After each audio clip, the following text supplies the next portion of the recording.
Wow, wow, wow, wow, wow. What an amazing book.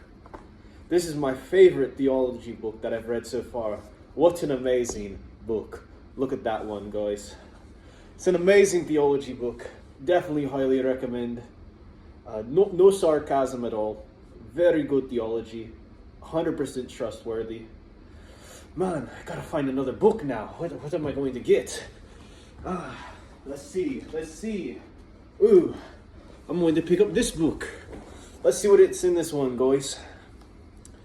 Okay, it says Isaac Mansfield 305 just dropped on the DSPs. Wait, Isaac Mansfield just dropped on the DSPs? Oh, I'm out of here.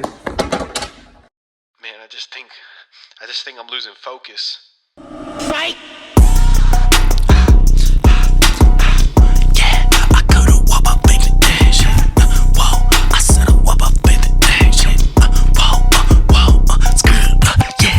What's going on, guys? Welcome back to another episode of Josh's Review Corner, and on this episode, we're going to be reviewing Isaac Mansfield's latest LP, 305.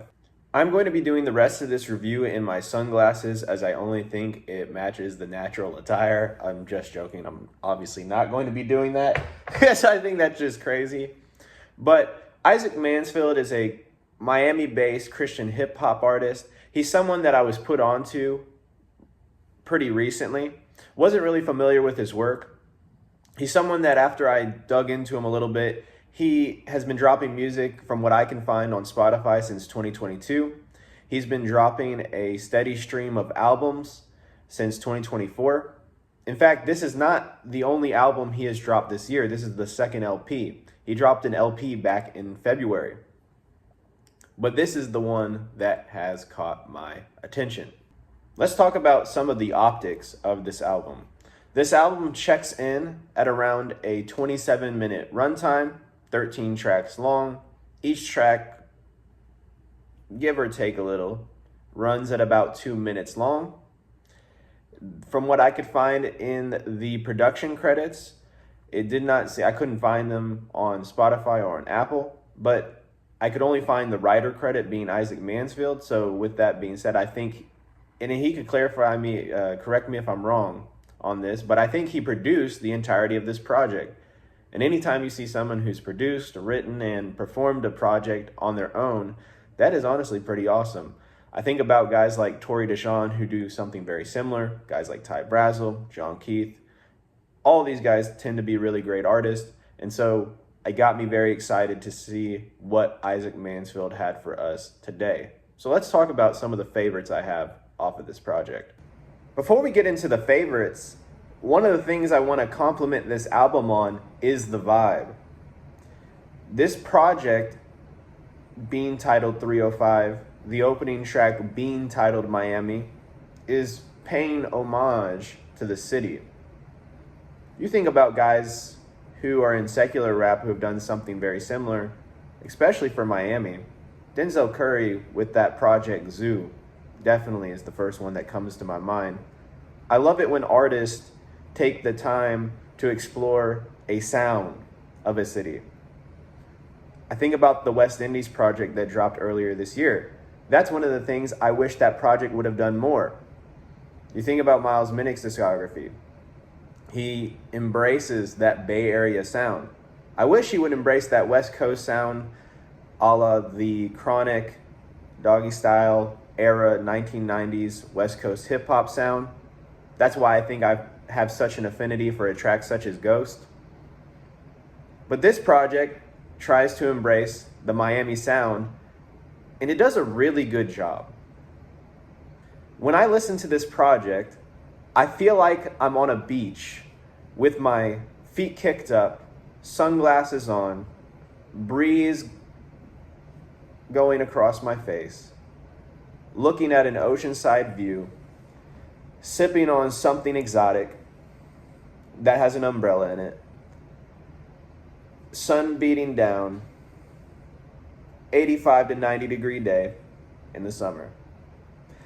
The vibe is set from the sound of this project. And for the album to kick us off with my first favorite, the intro track, Miami, that is what sets the vibe. track is very bright with this percussion that it has going on in the mix. Also love Issac Mansfield's melodies that he hits on this. Most of this project is very trap based. It's very melodic. And this song is no different with it being melodic, but it's a different type of melodic. Other tracks on here are melodic in the trappy sense. This feels more melodic in the singer-songwriter sense, and it fits that vibe that the beat is giving. So it is a very strong opener, and the song Miami is one of my favorites. This leads into the next song, On Me. Love the strings on this song. Love how it contrasts with the prior track in the album. I think that's a big thing for this project as well, is it'll throw a different sound at you, and then the very next song will be another sound. I wish the project did more of that, because when it does that, it is amazing, just like on this transition from Miami to On Me. Love the 808s here, love those bright strings, love the melody and the hook he hits. Perfect track, couldn't ask for more, runs at about 2 minutes long, peak. Another favorite I have, going down 2 tracks to the song Needing You. If I had to pick which track was my absolute favorite for this project, I think Needing You is most certainly that favorite. This song is awesome for multiple reasons. You have these really great female vocals going on at the very beginning of the track. Also, this beat is so different. It's not a traditional rap beat. It's very dance, disco-y type feel going on here in the production mold. And then what I really like is Issac realizes, oh, you know what? This has been going on for a little while. Let's throw a switch up in the production, and it goes into this beat switch where the beat starts breaking down, and he switches up his flows, he switches up his cadence, he switches up just the vibe of the track on a dime, and it fits so perfectly and it's so seamless. Really, really love this song, Needing You. It is in my playlist. Highly recommend this track from the album, one of my favorites. Continuing down the list, let's talk about the song S.U.N Interlude, or S.U.N Interlude. Love how experimental and minimalist this beat is. It's not doing too much. It's not trying to be trappy. It knows exactly what it is. It's an interlude. It's a short-lived track, but it's a perfect interlude. Love how different the sound is, going to that whole different sounding project deal I was talking about a little bit earlier. This song does that exact thing and throws a switch up in the sound. And then it sets that up for the next track, Who Saves. Oh my goodness, do I love this track, Who Saves. Who Saves is probably my second favorite song on the entire project. A perfect song for what comes after S.U.N Interlude. Just love Issac Mansfield's refrains, love his lyrics here.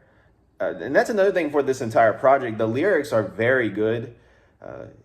Just the subject matter he talks about at times is very personal. And I love how much he talks about his wife and his relationship with his wife and how wonderful that has been going. Love this track. Love, love, love this track. And that'll be all of my favorites for this album. Now, let's talk about some of my issues that I have with this album and my least favorite track on this album. I've given this album a lot of praise. I've talked about how it does have diversity of sound in the track listing. I've talked about how it embraces a city sound, and I love when artists do that. I've talked about how the subject matter is really great across a lot of these tracks. This project suffers, though, from something that I've been seeing a lot of projects suffer from. And I think, I'm glad he kept it at 27 minutes long. I don't think an album that has this type of sound structure should be any longer. It's perfect track list length, if you ask me. But just like when you watch a movie, and there can be certain parts of the movie that feel like they're dragging, and they're really not going anywhere, and you're just waiting for the next moment that progresses the plot forward. That's how I felt when listening to this project. There are times where it hits some lulls.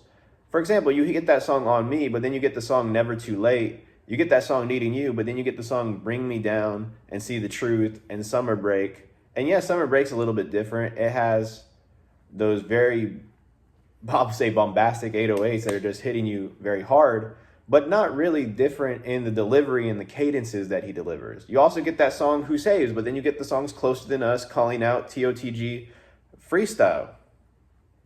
And the issues with a lot of these tracks and why they can make the album feel a lot longer than it is and really bog my ears down is because there's no switch up in the delivery. I think this is something Issac Mansfield, it's a really easy fix, and I think it's something that, you know, if he implements it, man, he could have a really classic project on his hands. Because he's hit something with this Miami sound. I just wish he would have dove more into it. He has the ability to do those switch ups in delivery. I just think and a lot of times he opts not to. And when he doesn't, that's when the project hits some lulls and it gets very boring to listen to. Not just with deliveries, but also with the cadences. The cadences can all start to sound the same. It can start to feel almost Rod Wave-esque. I always say this, I feel like Rod Wave makes the exact same song and then just hits copy and paste. That's what a lot of these songs can start to feel like.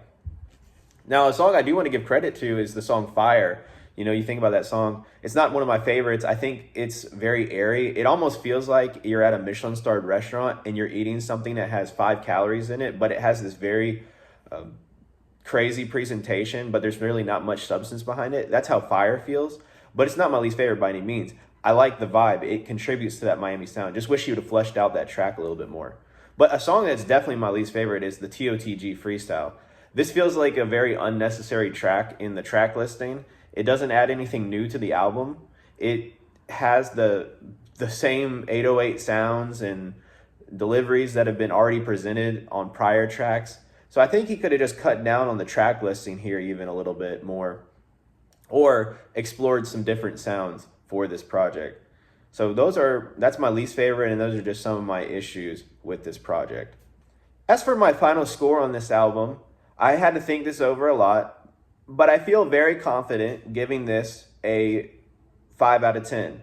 It's so close to a 6 out of 10 for me, but I just think there are too many moments or too long of run times where the project gets boring for me to give it any higher than a 5 out of 10. But I say all that to say this: if Issac Mansfield, you're watching this, brother, you have something special and you have hit on something that is a creative high. Going with this Miami sound, I think you should continue to embrace it. I think you should dive more fully into that sound and not compromise to just hit a sound that's popular or well known. I think if you do that, man, you can make a crazy project. So definitely go check out this album, my friends. I think this project is great, and I think Issac Mansfield is doing some amazing things. Also, just from following this brother on Instagram recently, gentleman just seems like a really cool guy. And we want to support cool guys in the Christian hip-hop space, most certainly. So, guys, let me know what you thought about this project. Would you have given it a 5 out of 10, or would you have given it something higher? Do you disagree with me completely? Do you think that TOTG Freestyle is your favorite track? Or do you disagree with me on my favorite track? You let me know down in the comment section below. As always, guys, have a blessed day, and I'll see you in the next video. Peace.